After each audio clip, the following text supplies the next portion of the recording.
పక్కరా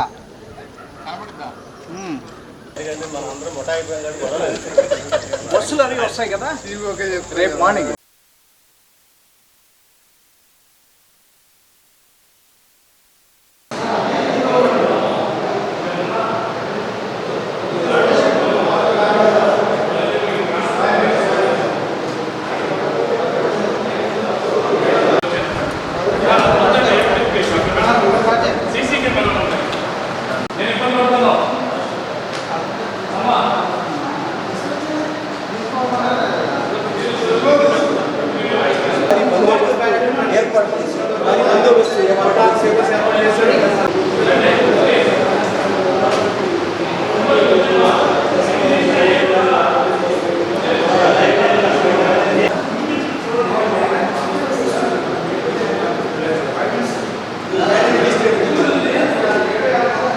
election commission ఆదేశాల ప్రకారం Noah Nimra 2 colleges దగ్గర కూడా 4 బ్లాక్స్లో ఈ కౌంటింగ్ సెంటర్స్ని మన స్ట్రాంగ్ రూమ్స్గా ఏర్పాటు చేశారు.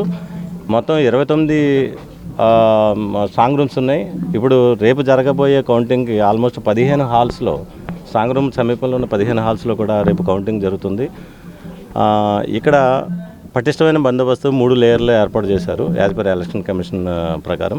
ఫస్ట్ లేయర్ వచ్చి సిఐపిఎఫ్ అంటే సెంట్రల్ మిలిటరీ ఫోర్సెస్ ద్వారా, సెకండ్ లేయర్ వచ్చేటప్పటికి ఆర్మ్డ్ ఫోర్సెస్ ద్వారా లోపల పెట్రోలింగ్. అన్ని స్ట్రాంగ్ రూముల దగ్గర టోటల్ బందోబస్తు అంతా కూడా CIPF central military paramilitary forces ద్వారా ఏర్పాటు చేశారు. అట్ ది సేమ్ టైం మిడిల్లో ఉన్నటువంటి ఈ వీళ్ళందరూ కూడా ఆర్మడ్ రిజర్వ్ ఫోర్స్, వాళ్ళు ఒక 150 ఉన్నారండి. లోపల సెంట్రల్ ఫోర్స్ ఉన్నది ఒక 100 ఉన్నారు. ఈ 250తో పాటు 542 members civil police either inside or outside or at the gates అన్ని చోట్ల కూడా పటిష్టమైన బందోబస్తు ఉంది. ఇక్కడ సుమారు ఇంచుమించు 7 గేట్లు ఉన్నాయి. 7 గేట్ల దగ్గర కూడా పటిష్టమైన guard for the last 15 days, ఆ రోజున స్ట్రాంగ్ రూమ్ పెట్టిన రోజు నుంచి ఈ రోజు వరకు కూడా నిఘా వ్యవస్థ నడుస్తుంది. మొత్తం 4 బ్లాక్లో కూడా 99 సీసీ కెమెరాలు ఉన్నాయి. అంతేకాకుండా బయట ఒక 40 సీసీ కెమెరాలు ప్రతి ఒక్కరిని కూడా వాచ్ చేయడానికి ఉంటుంది. ప్రతి గేట్ దగ్గర కూడా ఫేస్ రికగ్నైజ్డ్ కెమెరాస్ ఉన్నాయి. అంటే సీసీ కెమెరాలస్లో కూడా ఎఫ్ఆర్సీ ఫెసిలిటీస్ తోటి అక్కడ ఏర్పాటు చేశారు. అట్ ది సేమ్ టైం ఇక్కడ మొత్తం టోటల్గా ఉన్నటువంటి 800 నుంచి ఇంచుమించు 900 వరకు ఈ పోలీసుని చాలా పటిష్టంగా పెట్టి ఈ అవుటర్ పెరిఫెరల్లో కూడా చుట్టుపక్కల ఒక 2 కిలోమీటర్ల వరకు కూడా రెడ్ జోన్ ప్రకటించడం జరిగింది. ఎవరైనా కానీ ప్రజలందరికీ మేము విజ్ఞప్తి చేసింది, కలెక్టర్ గారి ద్వారా, గౌరవ కమిషనర్ ద్వారా విజ్ఞప్తి చేసింది ఏంటంటే, ఇంట్లో కూర్చొని కూడా టీవీలో అన్నీ కనిపిస్తాయి. బయటకు రోడ్డు మీదకి రావడం వల్ల గ్యాదరింగ్ని మనం ప్రివెంట్ చేయాలని ఎలక్షన్ కమిషన్ ఆదేశాలు. దాని ప్రకారం మీడియా ద్వారా అందరికీ కూడా గతంలోనే చెప్పడం జరిగింది. ఈ ఏజెంట్లు పాస్ లేకుండా ఎవరు రారు. At the same time vehicles parking కూడా నిబంధనలు ఉన్నాయి.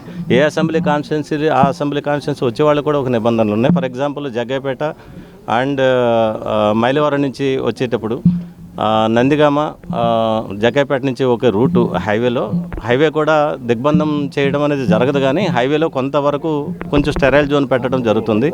చుట్టూ కూడా ఫెన్సింగ్ వైర్లు, కన్సర్ట్ అయిన కాయిల్స్ అనేవి ఇంచుమించు 350 కన్సర్ట్ అయిన కాయిల్స్ను ఫుల్ ప్రొటెక్షన్ పెట్టుకోవడం జరిగింది. ఈ పటిష్టమైన బందోబస్తు ఉంది. 3 డ్రోన్ కెమెరాల ద్వారా పైనుంచి కూడా నిఘా వ్యవస్థని ఫాలో చేయడం, ఎవ్రీథింగ్ మైన్యూట్గా ప్రతి కెమెరాలో కూడా ఎవ్రీ పర్సన్ ఐడెంటిటీ రికగ్నైజ్ చేసుకోవడానికి అవకాశం ఉంది. లోపలికి వచ్చేటప్పుడు కూడా కలెక్టర్ గారు కానీ, సిపి గారు కానీ వాళ్ళు ఇచ్చినటువంటి ప్రకటనల ప్రకారం ఎవరు పడితే వాళ్ళకి లోపలికి వచ్చేదానికి అవకాశం లేకుండా ఉంది. ఏజెంట్లు కానీ, చీఫ్ ఏజెంట్లు కానీ, క్యాండిడేట్స్ తప్ప ఇతరులు కూడా లోపలికి రాకుండా విజ్ఞాపనలు చేయడం జరిగింది. ఈ సందర్భంగా నేను మరొకటి కోరేది ఏంటంటే, చుట్టుపక్కల ఉన్న గ్రామస్తులు కానీ, ఈ కౌంటింగ్ సెంటర్ మొత్తం జిల్లా వ్యాప్తంగా జరిగే కౌంటింగ్, చుట్టుపక్కల ఉన్నటువంటి గ్రామస్తులు కానీ, లేకపోతే నైబరింగ్లో ఉన్న రెసిడెన్స్ ఉన్నాయి, ఇటువైపునే నోవా కిల్లా రోడ్డుకి ఆపోజిట్లో ఈ రెసిడెన్స్ ఉన్న వాళ్ళందరికీ కూడా మేము రిక్వెస్ట్ చేయడం జరిగింది. ఎవరిని కూడా అవుట్ సైడర్స్ని దయచేసి లోపలికి అలౌ చేయొద్దు. 144 సెక్షన్ ఉంది, 30 పోలీస్ యాక్ట్ ఉంది, దాన్ని పటిష్టంగా అమలు చేయడం జరుగుతుంది. ఈ సందర్భంగా బయట ఉన్నటువంటి రెసిడెన్స్లో ఎవరో చుట్టాల బంధువులను చేరితే కనుక కార్యకర్తలు కానీ, యాక్టివిస్టులు కానీ, పొలిటికల్ యాక్టివిస్టులు ఎవరైనా కానీ సందర్భం లేకుండా, అవసరం లేకుండా కనుక చేరితే వాళ్ళ మీద చాలా తీవ్రమైన కఠిన చర్యలు తీసుకుంటారు. ఎలక్షన్ ఏజెంట్లకి అందరికీ కూడా గతంలో కూడా చెప్పడం జరిగింది. పొలిటికల్ మీటింగ్ కూడా పెట్టి అందరికీ కూడా క్యాండిడేట్లకి, ఏజెంట్లకి చెప్పడం జరిగింది. ఎవరైనా సరే ఏజెంట్లు మీరు ఎలా అయినా సరే మీ డ్యూటీ మీరు నిర్వహించాలే తప్ప అక్కడ మీరు అడగవచ్చు, క్వశ్చన్ చేయటం, దానికి సమాధానం ఆ రోజు చెప్తారు.